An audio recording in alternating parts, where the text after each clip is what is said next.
قریشو چې کومه مالداري ولا پسونه یو محمد رسول الله به د ځواني په اول واري کې د قریشو مالداري ساتله. حضرت ابو هریره رضی الله عنه څخه روایت ده چې د الله رسول فرمایي چې یو نبی هم داسې نسته چې هغه دې پسونه نه یې پیایلي، نو دا هم یو سنت طریقه ده.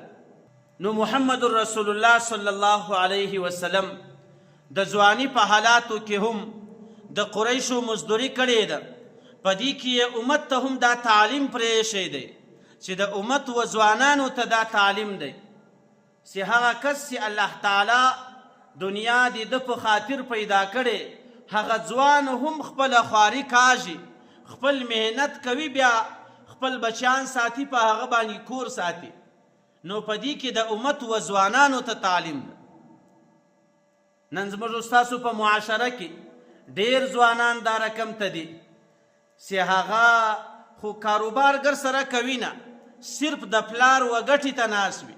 پلار به یې سپین ږیری وي، پلار به یې مسافر وي، هغه به په هره طریقه دته ګټي او دی به بربادوي.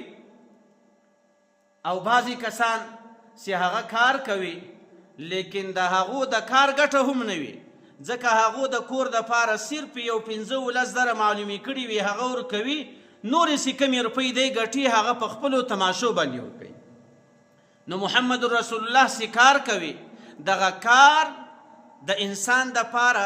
د عالم دپاره، بلکې د الله رسول فرمایي چې یو نبي داسې نه دی پیش شوی چې هغه دې پسونه نه یې پیایي. ګوره نه نبي دپاره هم پیغور نه دی، لیکن زموږ ستاسو په معاشره کې که چیرې یو عالم کار کوي، یو عالم خپله سلسله یو کاروبار روان کو، د کلیوالو او د خلکو د قریبانو، خاص کر خو دا قریبان انسان ته ډېر ولاړ وي، قریب بیا پسې ګوري چې دا پلانکي سړي خو 10-15 کاله علم وکړو، لیکن نن بیرته د دنیا په کار باندې اخته دی. دا د دنیا کار ودی ته یو پیغور بلل کیږي چې عالم به د دنیا یو کار نه کوي، صرف د ده کار یوازې امامت دی،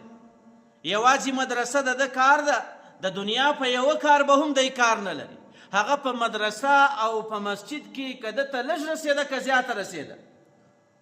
په هغه کې هم بیا دغه قریب و همسایه و کلیوال هیڅ کومک هم نه وي ورسره، د هغه خیال هم بیا نه ساتي چې زما د کور چلاو څنګه کیږي او د دې عالم د کور چلاو څنګه کیږي.